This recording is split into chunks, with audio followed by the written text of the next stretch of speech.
कि नीर क्षीर विवेकिनी बुद्धि उसके पास होती है। नीर क्षीर किसे कहते हैं? पानी और दूध मिलाकर के हंस के पास रख दो तो हंस क्या करता है? पानी को उसमें से छोड़ देता है, दूध को पी जाता है। यह विवेक है। जो सार वस्तु है उसका ग्रहण करना है और जो असार है उसका त्याग करना है। ये समझ में आ जाए, समझ लेना विवेक हो गया। सार क्या है? बोले भगवान की कथा। सार क्या है? बोले भगवान का नाम कीर्तन। सार क्या है? बोले भगवान का दर्शन करना, उनका ध्यान लगाना, साधना करना, तप करना, भजन करना, ये सार है। असार क्या है? बोले टीवी देख ले। प्रेम से बोलो राधे राधे। ये असार है, इसी का नाम संसार है।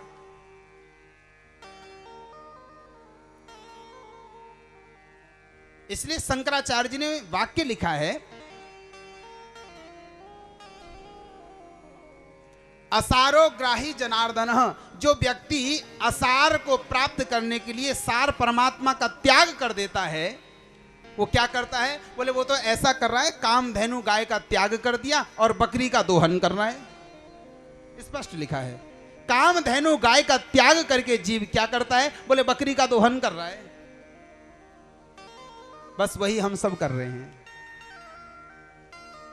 अच्छा देखो, ये जरूरी नहीं है कि संसार को बिल्कुल छोड़ना है, छोड़ नहीं सकते, ये सच बात है। संसार में ही रहना है, यहाँ के व्यवहार भी करने हैं। संसार को कौन छोड़ सकता है? अरे जो महात्मा हैं, संत हैं, वो भी इसी संसार में रहते हैं। संसार को छोड़ नहीं सकते। कहां से छोड़ देंगे? गुटखा तो छूटता नहीं है लोगों से, बीड़ी तो व्यक्ति छोड़ नहीं पाता, संसार कहां से छोड़ देगा? छोड़ना नहीं है, सच मानी इन सबको जोड़ना है। इन सबको क्या करना है? जोड़ना है। हम जो भी क्रिया करें, कायेन वाचा मनसेन्द्रियैर्वा, भागवत के 12 स्कंद में लिखा है, हम जो कुछ करें भगवान को अर्पण कर देवे। कायेन वाचा मनसेन्द्रियैर्वा, तन से, मन से और वाणी से जो भी करें हम सब भगवान को अर्पण कर दें। हम जो कुछ कर रहे हैं वो सब भगवान की कृपा से कर रहे हैं। ये जो भाव आ जाएगा, हम अपने बल से कर रहे हैं, ये जब तक है तब तक समझ लेना अभी प्रभु की कृपा हुई नहीं है। मेरे बल से हो रहा है, मैं कर रहा हूं। और ये जो मैं है ना, ये बड़ी खतरनाक है। जिसके अंदर ये मैं आ गई और मैं करते बलि का बकरा बन जाता है। प्रेम से बोलो राधे राधे। जो मैं कर लेता है उसको एक ना एक दिन भेंट चढ़ा दिया जाता है। अच्छा, दुख का कारण कौन है इस संसार में? जीव दुखी क्यों है? बोले जब तक मैं को पाल रखा है। जब तक मैं है ना तब तक व्यक्ति दुखी है। मैं कर रहा हूं, मेरे द्वारा हो रहा है। मैं नहीं होता तो परिवार का क्या होता? मैं नहीं होता ये बच्चे क्या करते? मैं नहीं होता ये बिजनेस कैसे चलता? जब तक ये मैं है, सच मानिए, तब तक व्यक्ति दुखी है। उदाहरण से देखना, एक दुकान है या बिजनेस व्यापार फैक्ट्री है, कंपनी चल रही है, जो मालिक है प्रॉफिट होगी तो भी प्रसन्न होगा, और यदि लॉस हो जाए, घाटा हो जाए तो किसको दुख होगा? कर्मचारियों को नहीं होगा, उसको तो वेतन से मतलब है, क्योंकि उसने अपने आप को मैं मान रखा है।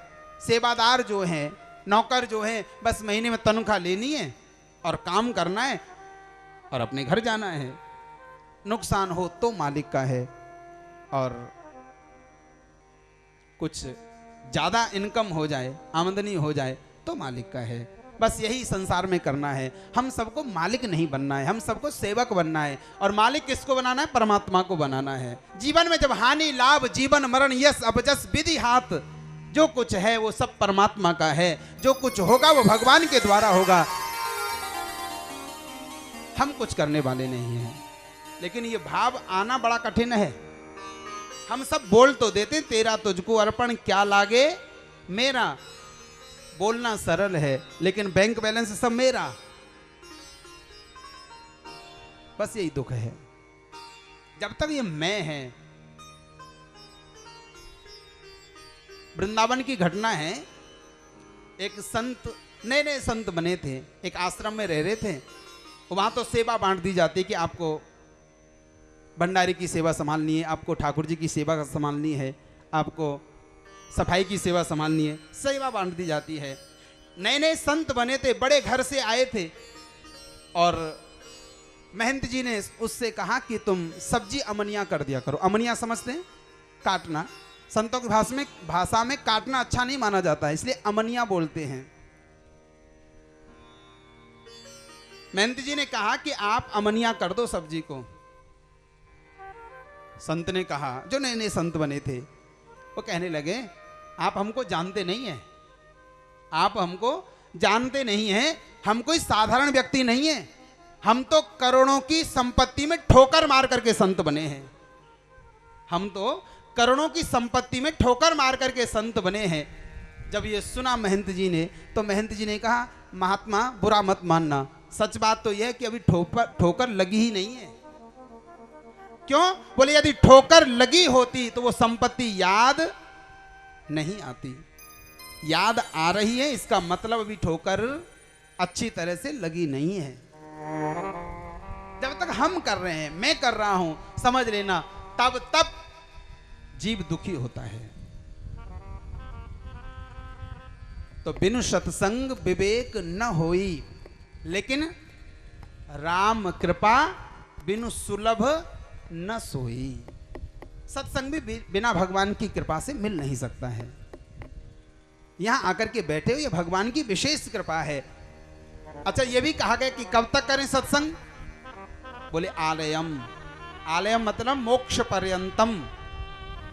जब तक जीव का मोक्ष ना हो, उद्धार ना हो, तब तक हम सबको सत्संग करना चाहिए, भगवान की कथा सुननी चाहिए। सुनने से क्या होगा? यह भी एक पद्धति है कि सुनने से होगा क्या। तो भागवत के 10वें स्कंद में गोपियां कहती हैं, बोले श्रवण मंगलम, बोले सुनने से जीव का मंगल होता है। सुनने से क्या होता है? जीव का मंगल होता है। और सच मानिए, जिस दिन हमें सुनना आ जाएगा उस दिन हमारा कल्याण हो जाएगा, क्योंकि हम सुनना नहीं चाहते। हर जीव कहना तो चाहता, लेकिन सुनना नहीं चाहते हैं। परिवार में देखो, कई बार तो झगड़ा इसी बात का होता है कि बेटा हमारी सुनता ही नहीं है, पत्नी हमारी सुनती नहीं है, सेवक हमारा बात को श्रवण ही नहीं कर रहा, सुन ही नहीं रहा। कई बार झगड़ा इसी बात का होता है। सुनना आ जाए। श्रवण मंगलम श्रीमदाततम गोपी गीत का वाक्य है, जीवन में मंगल हो जाएगा। और सच मानिए, हम मंगल पर तो पहुंच गए हैं, मंगल ग्रह पर मंगल की खोज तो हमने कर ली है, लेकिन अभी जीवन में मंगल है इसकी खोज नहीं हुई है। हमारे जीवन में कितनी परेशानियां हैं, कितने कष्ट हैं, हमारे जीवन में मंगल है या नहीं ये हमें नहीं पता है। इसलिए कथा सत्संग आवश्यक इसीलिए है कि हमें भगवान की कृपा प्राप्त हो। तो भगवान है कैसे? ठाकुर जी का परिचय बताया कि जिस भगवान की कथा सुनने के लिए जा रहे हैं, भगवान है कैसे, क्या करते हैं, कहां रहते हैं, एड्रेस क्या है। तब कहा गया सच्चिदानंद रूपाय विश्वोत्पत्त्यादि हेतवे। ये भागवत के महात्मा का प्रथम अध्याय का प्रथम श्लोक है। तापत्रय विनाशाय श्री कृष्णाय वयं नुमः।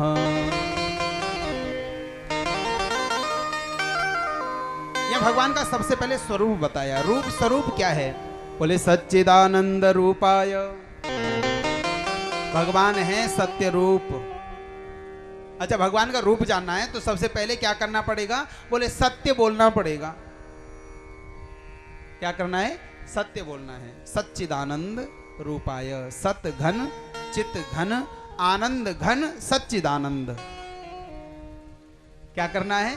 सत्य बोलना है। ये बड़ा कठिन है संसार में। व्यक्ति तो बात बात पर इतनी झूठ बोलता है। अच्छा, जहां झूठ बोलने की आवश्यकता हो तब तो ठीक, बिना कारण के आदत जो पड़ गई है। और जब से फोन मिला है, ये मोबाइल जब से आया है ना, तब तक हर व्यक्ति झूठ बोले जा रहा है, जबरदस्ती झूठ बोल रहे हैं। लेकिन भगवान सत्य रूप हैं। वेदांत में पूछा गया किम नाम सत्यम, सत्य क्या है? बोले त्रिकाला वादित्वम सत्यम, जो तीनों कालों में एक रस रहे वो सत्य है वेद में।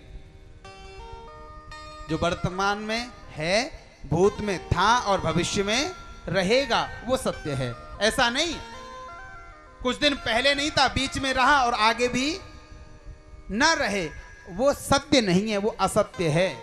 जैसे पानी का बुलबुला, बूंद पड़ी, थोड़ी देर के लिए आया और फिर समाप्त हो गया। ऐसे हमारा जीवन, मां के गर्भ से पूर्व हम कहां थे ये किसी को नहीं पता, और मरने के बाद कहां जाते हैं हमें नहीं पता है। सब लिख तो देते हैं कि गोलोकवासी, स्वर्गवासी, लेकिन वो स्वर्गवासी है नरकवासी वो तो वो जाने, हमें नहीं पता। ये तो व्यवहार में लिख दिया जाता है।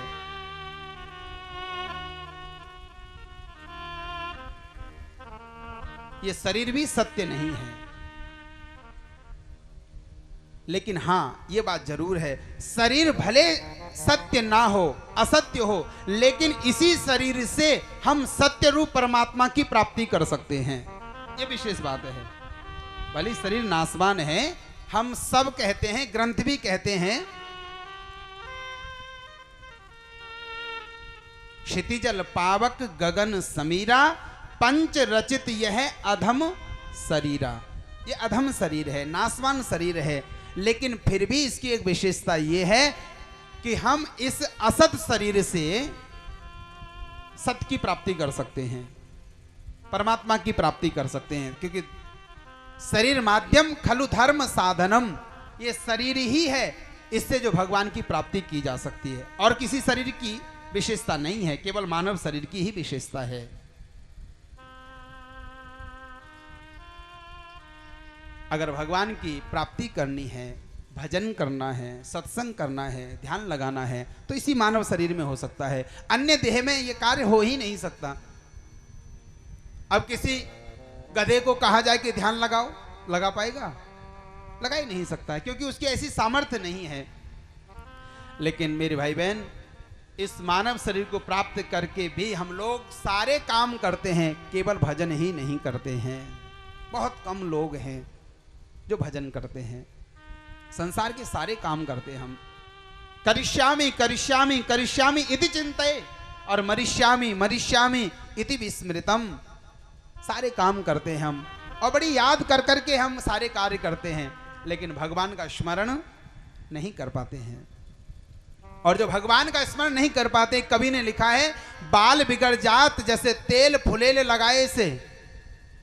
बाल बिगड़ जात, जैसे तरह तरह के तेल लगाते ना, तो बाल बिगड़ जात जैसे तेल फुलेले लगाए से। राज बिगड़ जात जैसे राजनीति जाने बिना। नेता तो बन गए लेकिन राजनीति करना नहीं आता, तो राज बिगड़ जात जैसे राजनीति जाने बिनु। और साधु बिगड़ जात जैसे कुसंग संग पाए से। संत में दाग कब लगेगा? जब कुसंग का साथ कर लेगा। और राग बिगड़ जात जैसे ताल स्वर जाने बिना। और जात बिगड़ जात जैसे कुजात संग खाए से। अगर कुजात के संग खा लेता है व्यक्ति, तो उसकी जात समाप्त हो जाती है। और कहें रघुराज कोटि पर लोक बिगड़ जात जैसे, और मुक्ति बिगड़ जात जैसे राम नाम गाए बिना। इस मानव शरीर को प्राप्त करने के बाद भी यदि भगवान का नाम संकीर्तन नहीं किया गया, तो फिर कुछ प्राप्त नहीं होने वाला है, सब बेकार हो जाएगा। हम कितने भी साधन कर लें, हम कितने भी साधना कर लें, कितने भी सत्कर्म कर लें, लेकिन यदि भगवान का नाम संकीर्तन नहीं किया और अंतिम समय में भगवान की याद नहीं आई, तो सारे कार्य समाप्त हो जाते हैं। उदाहरण से देखें, जैसे आपने कन्या की शादी की और बड़े धूमधाम के साथ बहुत पैसा लगाया, बहुत पैसा लगाने के बाद, दहेज देने के बाद कन्या को विदा किया, और कन्या जब अपने गई पति के साथ और 1 महीने के बाद भी वो घर वापस लौट करके आ जाए अपने पति का त्याग करके। और आजकल ऐसे दृश्य कोर्टों में देखो अत्यधिक दिखाई देते हैं। तो बताओ करोड़ों रुपए लगाने का क्या फायदा हुआ? कोई लाभ मिला? लेकिन हाँ, पैसे भले कम लगाए हों और कन्या वहां जाकर के प्रसन्न हो, सुखी हो, तो महत्व का है। ऐसे ही हमने जीवन में बहुत सत्कर्म किए, बहुत कार्य किए, और यदि भगवान का नाम स्मरण नहीं किया और उसका अभ्यास नहीं बन पाया और अंतिम समय भगवान की याद नहीं आई, तो सब बेकार है। क्योंकि जन्म जन्म मुनि जतन कराही और अंत राम मुख आवत नाही। ये साधन किस लिए? इतना भजन क्यों? हमने देखा है महात्मा को, संतों को, श्वास श्वास पर भगवान का नाम स्मरण करते हैं, जीवन निकल जाता है। किस लिए? बोले एक बार अंतिम समय भगवान की याद आ जाए, बस अंतिम समय। और कहावत है, अंत सुधरा तो सब सुधरा, अंत बिगड़ा सब बिगड़ा। हमारा अंतिम समय, इसलिए भागवत की महिमा है। भागवत क्या सुधारती है? बोले भागवत मृत्यु को सुधारती है, इसलिए महिमा भागवत की है। भागवत जब जब शुरू होती है तो मृत्यु से शुरू हुई है, यानी हमारा अंत सुधर जाए। जैसे आप दुकान कर रहे हैं, सुबह से बैठे, कोई बोहनी नहीं हुई और दुकान बंद करने का समय आया और उसी समय कोई ग्राहक आया, वो 10-20 हजार रुपए का सामान लेकर के चला गया। अंतिम समय पर दुकान बंद करने ही जा रहे थे, मायूस बैठे थे कि कोई ग्राहक नहीं आया, बोहनी भी नहीं बनी, और दुकान बंद करते करते ग्राहक आया और 10-15-20 हजार रुपए का सामान लेकर के चला गया। तो क्या हुआ? बोले पूरे दिन की थकावट समाप्त हो गई। क्यों?